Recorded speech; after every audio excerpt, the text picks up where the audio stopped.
स्वतंत्र भारत में भारत की व्यवस्था कैसे होनी चाहिए और कैसा भारत हमें चाहिए,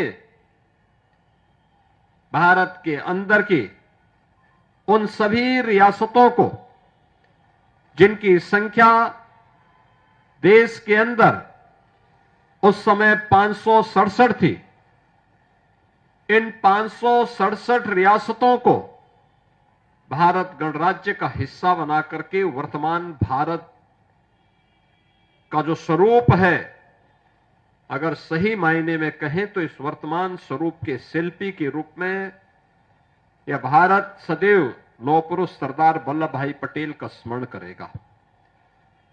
ये स्वरूप उन्हीं की देन है।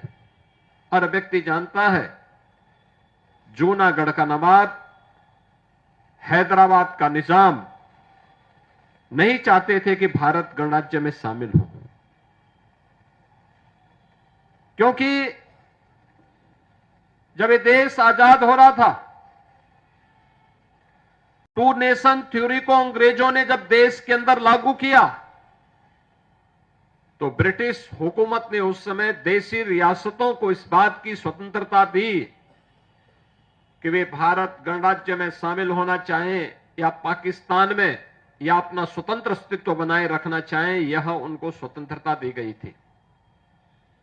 भारत की सभी देशी रियासत भारत गणराज्य का हिस्सा बनने के लिए जितने भी हिंदू रियासतें थीं, उन्होंने भारत गणराज्य का हिस्सा बनने में सहमति व्यक्त की। जूनागढ़ का नवाब और हैदराबाद का निजाम मना कर दिया। जम्मू कश्मीर रियासत को कहां शामिल किया जाए, वह असमंजस की स्थिति में थे। तो पंडित जवाहरलाल नेहरू ने उसे अपने हाथों में लिया कि मैं इसके बारे में आगे पहल करूंगा।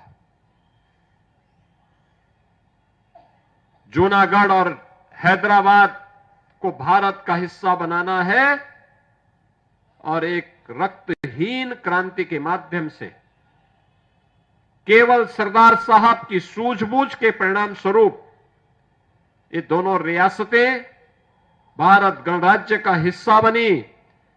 जूनागढ़ के नवाब को और हैदराबाद के निजाम को देश छोड़ करके भागना पड़ा।